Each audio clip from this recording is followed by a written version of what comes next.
The management of patients with heart failure and reduced ejection fraction consists of a combination of well-established medications and recently developed novel pharmacological therapies. The management of heart failure patients includes 4 main pillars of pharmacological treatment.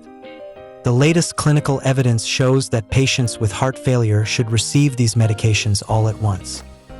In our last video, we talked about the first pillar, beta blockers, the second pillar, angiotensin-converting enzyme inhibitors, ACEIs, and angiotensin II receptor blockers, ARBs, and the third pillar, mineralocorticoid receptor antagonists, MRAs. If you are interested, you can watch it in our channel. In this video, we'll take a closer look at the fourth pillar, SGLT2 inhibitors and sotagliflozin, which acts as a dual inhibitor of SGLT2 and SGLT1. SGLT2 inhibitors were initially designed as medications for use in diabetes due to their primary mechanism of action, which involves inducing glucosuria by inhibiting the sodium-glucose cotransporter 2, SGLT2, pump located in the proximal nephron. SGLT2 is responsible for most of the reabsorption of filtered glucose. Notably, studies such as the DOPA-HF trial, the EMPEROR-Reduce trial, and the EMPEROR-Preserve trial have demonstrated a significant reduction in the primary composite endpoint of worsening heart failure and cardiovascular death. SGLT2 inhibitors are involved in the regulation of molecular pathways associated with cardiac remodeling.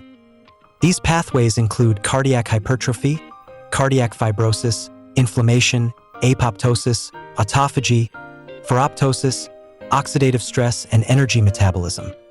This involvement underscores the potential of SGLT2 inhibitors as therapeutic agents capable of inhibiting various mechanisms of cardiac remodeling, such as myocardial infarction and diabetic cardiomyopathy.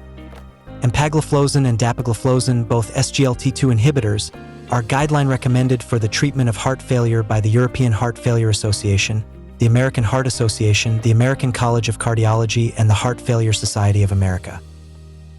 In other good news, research on dual SGLT inhibitors and cardiac remodeling continues and has yielded very exciting results.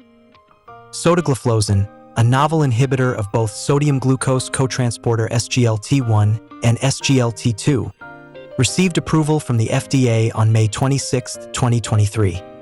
It is approved to reduce the risk of cardiovascular death, hospitalization for heart failure, and urgent heart failure visits in patients with heart failure. It is also approved to prevent these events in patients with type 2 diabetes, chronic kidney disease, CKD, and other risk factors for cardiovascular disease.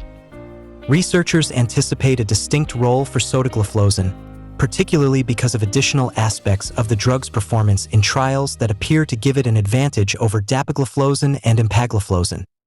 In particular, treatment with sotagliflozin has been shown to be unique in reducing rates of stroke and myocardial infarction.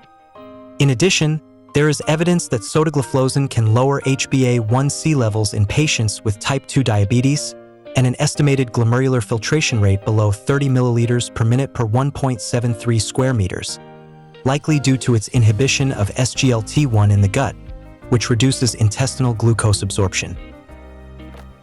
Alright, so these are the recently developed novel medications for reversing heart failure. If you would like to learn more about the other 3 of the 4 main pillars of the pharmacological treatment of heart failure, click on the link below to watch our previous videos on this topic. In addition, even for the 1 in 10 patients with severe heart failure, there is still hope for reversal in some cases. We will discuss different options in our next video. Stay tuned. If you have any questions or comments, please don't hesitate to leave them below. If you found this video helpful, we'd appreciate it if you could like and subscribe. Thank you for watching.